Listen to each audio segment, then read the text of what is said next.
My name is W. Clement Stone. As General Manager of the Napoleon Hill Associates, it is my privilege to introduce you to Napoleon Hill.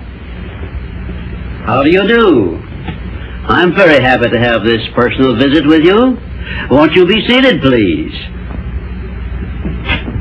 And now, may I request that you forget all your problems and just relax while I bring you the master key with which you may unlock the door to any opportunity that your mind can conceive. The master key consists of 17 principles, the first of which is definiteness of purpose. Right here at the beginning of our visit, I'm going to make you a promise.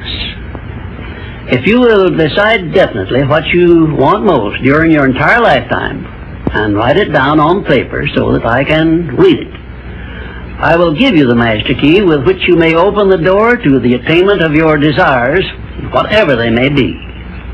The exact moment when I will deliver this master key to you will depend entirely upon when you are ready to receive it. This is the first of 13 messages that I will deliver to you. Now, in each message, I will describe the master key in terms that you will understand, if you are ready to understand.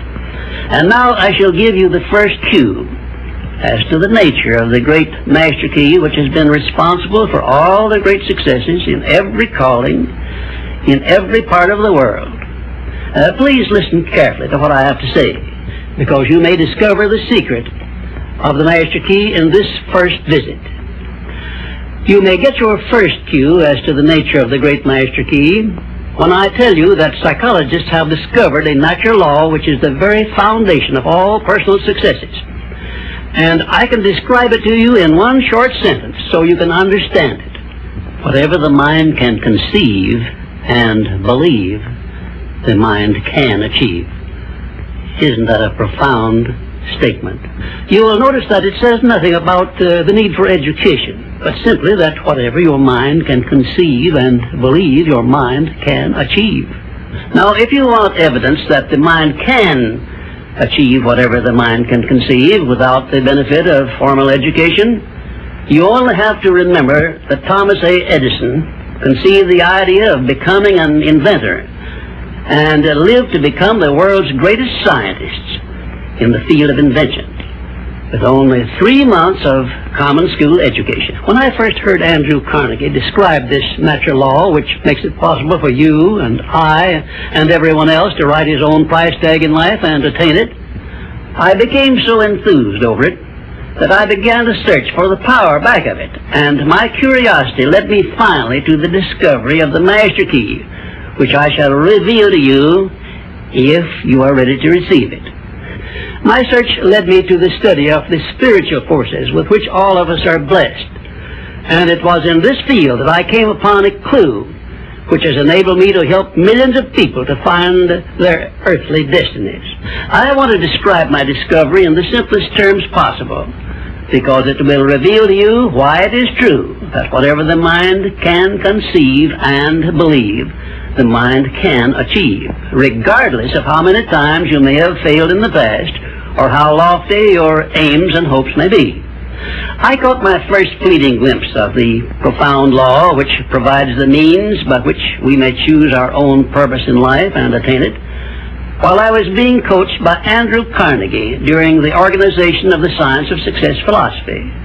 I had just finished telling Mr. Carnegie that I feared he had chosen the wrong person to give the world the first practical philosophy of personal success because of my youth, my lack of education, and my lack of finances. Well, at this point, Mr. Carnegie delivered a lecture that I shall never forget, because it changed my entire life and paved the way for my helping to change the lives of millions of people, some of them not yet born. Let me call your attention to a great power which is under your control, said Mr. Carnegie, a power which is greater than poverty, greater than the lack of education, greater than all of your fears and superstitions combined. It is the power to take possession of your own mind and direct it to whatever ends you may desire. This profound power, Mr. Carnegie continued, is the gift of the Creator, and it must have been considered the greatest of all of his gifts to man, because it is the only thing over which man has the complete and unchallengeable right of control and direction.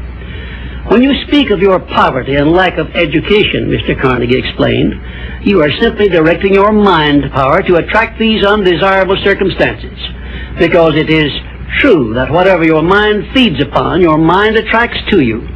Now you see why it is important that you recognize that all success begins with definiteness of purpose, with a clear picture in your mind of precisely what you want from life. Then Mr. Carnegie continued his speech.